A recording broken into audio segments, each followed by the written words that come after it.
127वीं रात। जब 127वीं रात हुई तो उसने कहा कि ए नेक बखत बादशाह, वजीर दंदान ने बादशाह जब अलमकान से कहा कि इसके बाद नौजवान अजीज ने ताज अलमलूक से कहा कि जब मेरी आंख खली और मुझे होश आया तो मैंने आपको बाग के दरवाजे पर पाया। कराहता हवा और आहवू जारी करता हुआ मैं उठा और आहिस्ता आहिस्ता चलने लगा, यहाँ तक कि अपने घर पहुँचा। जब मैं अंदर आया तो देखा कि मेरी माँ मेरे ऊपर गिरियावू जारी कर रही है और ये कह रही है कि बेटा खुदा जाने तो किस मुल्क में था। मैं इसके पास पहुंचकर इसके ऊपर गिर पड़ा। जब उसने मुझे देखा और छुआ तो मेरा हाल बेहाल पाया, क्योंकि मेरा चेहरा जर्द और सियाह पड़ गया था और मुझे अपनी चचीरी बहन याद आ रही थी और नीज उन भलाइयों की जो उसने मेरे साथ की थी, और मुझे यकीन आ गया था कि उसे मुझसे मोहब्बत थी। इसकी याद में रोने लगा और मेरी माँ भी रो पड़ी और कहने लगी कि बेटा तेरे बाप का इंतकाल हो गया है। ये सुनकर मुझे और भी अफसोस हुआ और मैं इतना रोया कि मुझ पर गशी तारी हो गई। जब मुझे होश आया तो मेरी नज़र इस जगह पर पड़ी जहाँ मेरी चचीरी बहन बैठा करती थी और मैं दोबारा रोने लगा और करीब था कि मैं रोते रोते बेहोश हो जाऊं। इस तरह मैं आधी रात तक रोता पीटता रहा। मेरी माँ ने कहा कि तेरे बाप को मरे 10 रोज हो चुके हैं। मैंने कहा कि उस वक्त मुझे सिवाय अपनी चचीरी बहन के और किसी की याद नहीं आती। जो कुछ मेरे ऊपर गुजरी है इसका मैं मुस्तहिक हूँ, क्योंकि वो मुझसे मोहब्बत करती थी और मैं इससे दूर भागता था। माँ ने पूछा कि तुझ पर क्या गुजरी है। इस पर मैंने अपनी सारी सरगुज़श्त बयान कर दी और वो सुनकर रोने लगी।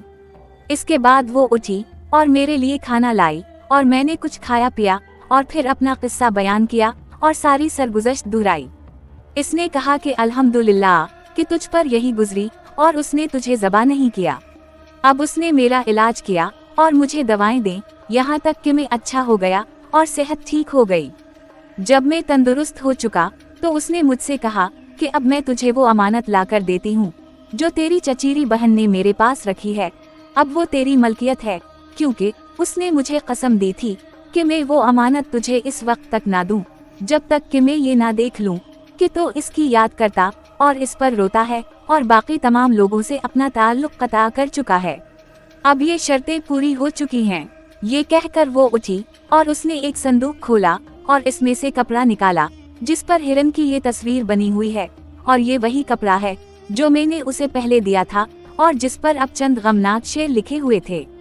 जब मैंने वो अशार पढ़े तो मैं जार जार रोने लगा और मुंह पर तमाचे मारने लगा। जब मैंने ये कपड़ा खोला तो इसमें से एक कागज गिरा।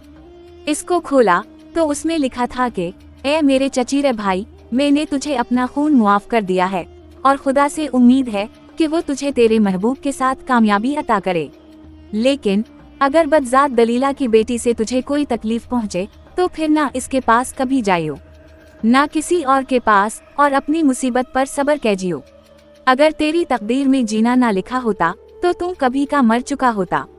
लेकिन शुक्र खुदा का जिसने तुझसे पहले मुझे मौत दी। मेरा सलाम कबूल कर और इस कपड़े के टुकड़े को जिस पर हिरन की तस्वीर है हिफाजत से रखियो और कभी अपने पास से जुदा ना कीजियो, क्योंकि जब तो ना होता था तो मैं उसे अपने पास रखती थी।